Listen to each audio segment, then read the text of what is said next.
సింహాల్లోకి దైనముగా యేసు ప్రభువారిని తీసుకొని వెళ్ళి ఉన్నాడు. అంతకుముందే దానియేలు పొందే సింహాల్లో దేవుడు ఉన్నాడు, ఆ బోనులోనే ఉన్నాడు, ఎక్కడికి పోలా. ఒకవేళ నీకు అలాంటి బోను వచ్చి ఉన్నదా, అలాంటి సింహాలు నీకున్నాయా, అవన్నీ కట్టివేసే దేవుడు.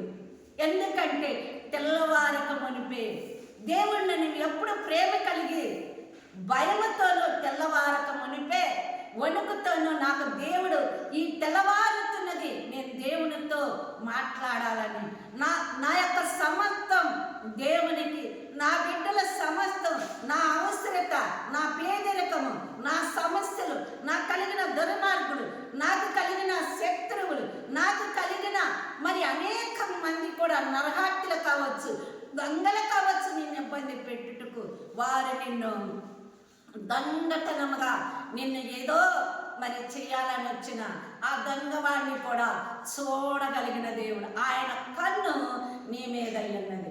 ఎప్పుడు ఉంటుంది?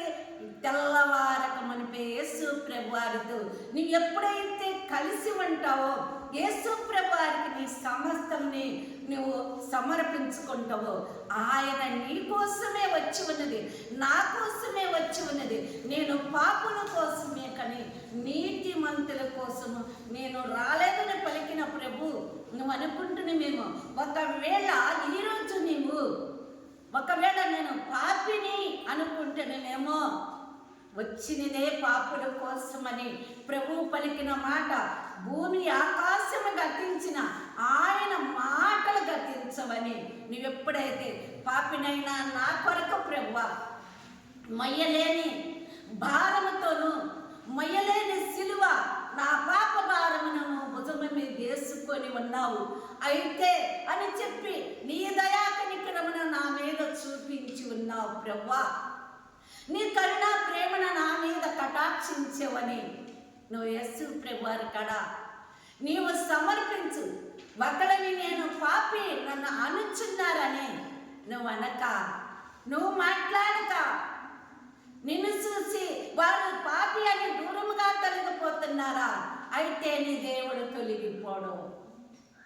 వారి కాదు నీ పాపమును క్షమించుతున్నది, వారి కాడికి కాదు నీ పాపమును తీసుకొని పోయి, వారికి కాదు నిన్ను చూసి దూరంగా తొలగిపోయిన వారి కాడ కాదు, అయ్యా నన్ను క్షమించమని వాళ్ళని అడుగుటకు వాళ్ళ కాడికి కాదు, నీ తీర్పు నీ పాపమును నీవు తీసుకొని యేసు ప్రభువారి కాడికి నువ్వు వెళ్ళేది.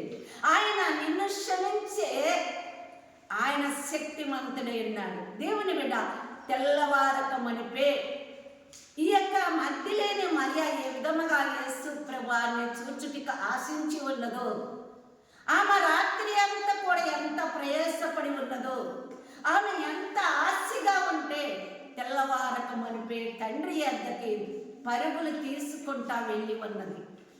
కానీ నువ్వు నేను కూడా తెల్లవారక మునిపే మన ఇంటికి ఏ దొంగలు రాకుండా, మన ఇంటికి ఎవరు నరహత్యలు రాబడకుండా, ఏ శత్రువులు కూడా మన ఇంటిని నశింపు చేయకుండా, ఏ మరి దొంగలు కూడా మనల్ని ఆశించకుండా ఉండాలంటే మన ఇంటిలో బలవంతుడిని, ఆ బలవంతుడితో మనం కలిగి ఉండాలి.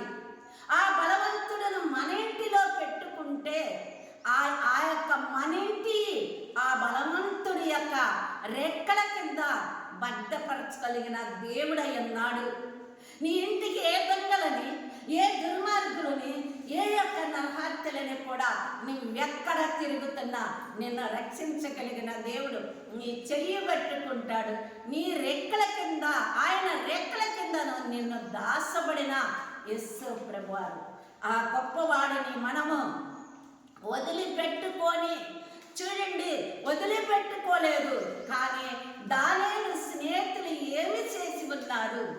ఆయన దేవుడి యందున పవిత్రాత్మని తొలగించాలని ఎంతో తన స్నేహితులని పోరాడి ఉన్నారు. తన స్నేహితులు ఏం చేశారు? రాజులపై చెప్పాడు. రాజాజ్ఞ ఏముంటుంది? మరి ఆ యొక్క సింహాల్లో బోనులోకి నెట్టే ఆజ్ఞాపించున్నాడు. ఆ విధముగా స్నేహితులు కూడా దేవుని బిడ్డలారా మరి అలాంటి యొక్క దుర్మార్గములు అట్టివారి వెదట కూడా దానియేలుని రక్షించిన ప్రభు నిన్ను నన్ను కూడా రక్షించగలిగిన మహా గొప్ప శక్తిమంతుడు.